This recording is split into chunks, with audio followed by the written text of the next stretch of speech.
The Battle of Britain was, and still considered today, one of the most important battles of the Second World War. Pilots from across the British Empire, along with airmen who had escaped from occupied Europe, flew together against the Luftwaffe in what became the first major air campaign fought entirely in the skies. Yet it was not only the pilots who were pushed to their limits during the summer of 1940. Behind the scenes, a vast network of technology and people worked consistently to detect, track and report enemy aircraft. Today, I want to look at the systems that help make this possible: radio direction finding, early radar, and the Observer Corps, and how they work together to keep the skies over Britain safe.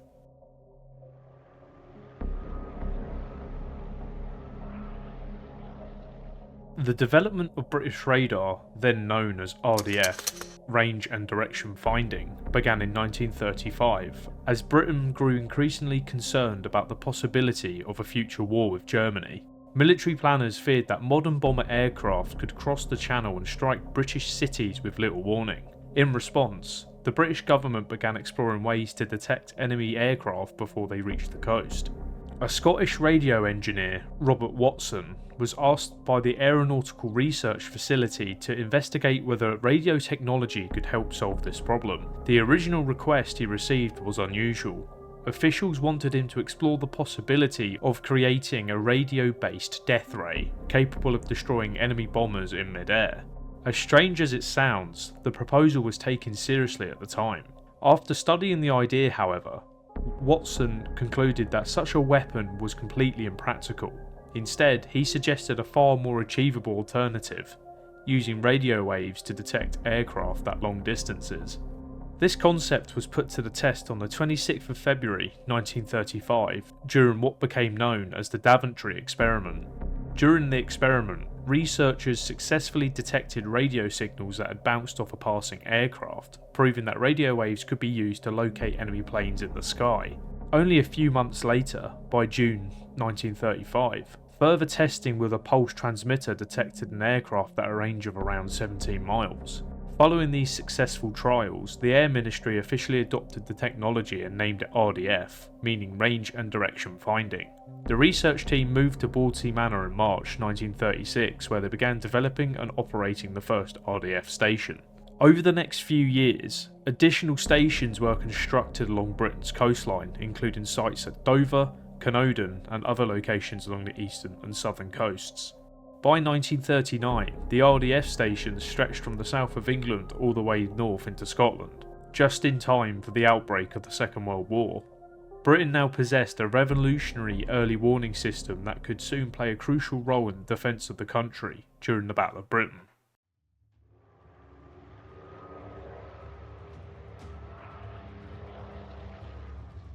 The Royal Observer Corps traces its origins back to the First World War, when Britain faced the threat of German air raids for the first time.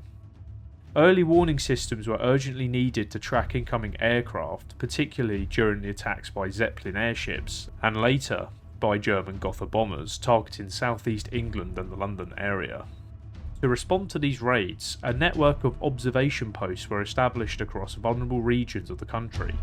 Each strategic area contained roughly 200 observation posts staffed mainly by members of the British Army and local police constables. These observers were responsible for visually spotting incoming aircraft and quickly relaying their reports to nearby anti-aircraft defences and military authorities. Although the system provided some early warning, its effectiveness was mixed, particularly once faster fixed-wing bombers began appearing over Britain in 1917, making accurate tracking more difficult. After the war, Britain did not abandon the idea of an observation network. During the 20s and the early 30s, the organisation was gradually formalised into what became known as the Observer Corps. By 1936, the Corps had largely transitioned to civilian volunteers who were specifically trained in aircraft recognition, enabling them to distinguish between different aircraft types and formations. By 1939, Observer Corps posts covered the length of Britain from the south coast to the far north. Often described as the eyes and ears of Britain's air defence network, these volunteers played a crucial role during the Battle of Britain. They formed a vital part of the integrated air defence structure later known as the Dowding System. Together, these systems allowed Britain to detect, track and intercept incoming Luftwaffe raids with unprecedented efficiency.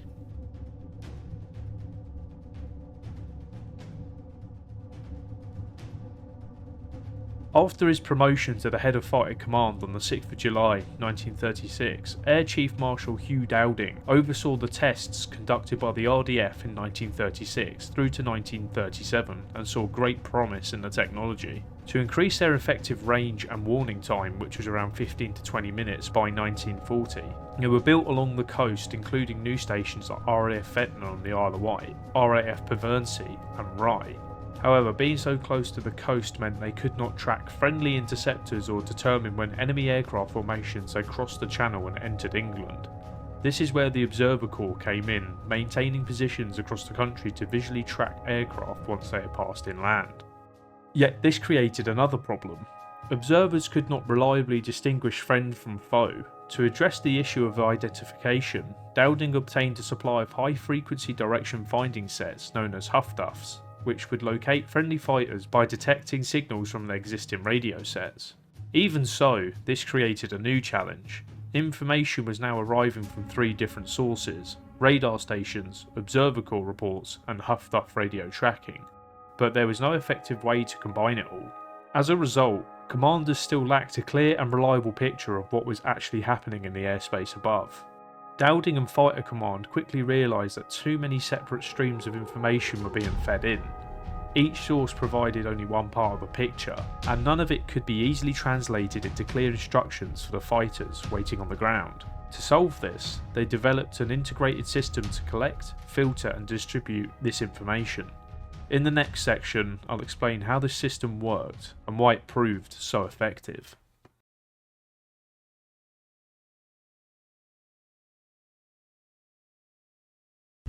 If enemy aircraft began forming up across the Channel in France, RDF radar stations would detect the raid and pass the information to the filter room at Bentley Priory, where reports from multiple radar stations were combined to create a clearer and more accurate picture of the approaching formation.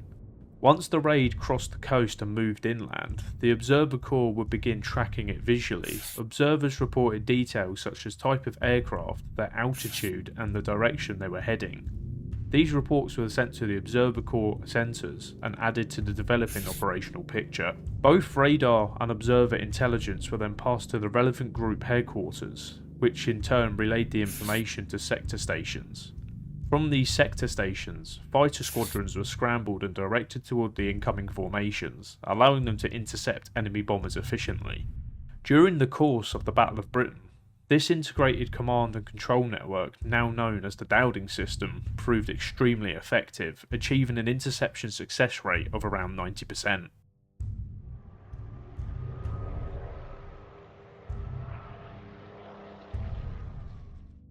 Although it was meant to be Britain's secret weapon against the Germans, German intelligence were aware of the RDF stations, but they had no understanding on how these stations were part of an integrated, highly effective nationwide early warning system, believing them just to be simple jamming stations or civilian radio towers. Through the 12th of August 1940 to the 18th, RDF stations along with airfields were heavily targeted by the Luftwaffe. Stations Ventnor, Pevensey, Rye and Dunkirk in Kent were attacked by Ju-87 dive bombers, while Ventnor was hit by 15 dive-bombing Ju-88s. Ventnor was hit the worst, being offline for over 2 weeks with critical damage. Pevensey, Rye and Dunkirk got off lightly, being operational again after only several hours. Dover was targeted by HE-111 bombers, flying level but causing minimal damage. After these attacks, the Luftwaffe stopped bombing the stations due to poor intelligence misleading them to believe they were not primary targets. The Luftwaffe also suffered heavy losses of aircraft and experienced aircrew, especially those flying the vulnerable Ju-87. Over France, Poland and the Low Countries, the Ju-87 thrived in its role as a close air support dive bomber, often attacking enemy positions in an uncontested sky. However, on its bloody first days over England, its shortcomings were laid bare in front of the Luftwaffe.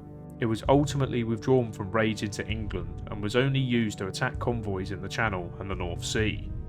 As the Battle of Britain turned into the Blitz by the end of September 1940, the Observer Corps was heavily relied on to track heavy German bomber formations inland as they attacked major cities. Due to their massive contribution to the victory over the skies of Britain in 1940, the Observer Corps received a royal title and was changed to the Royal Observer Corps.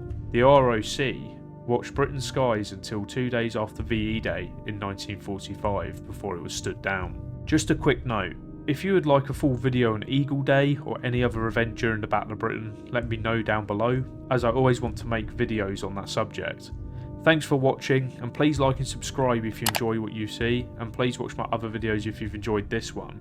I've been Lemon Cat, I'll see you in the next one. Goodbye now.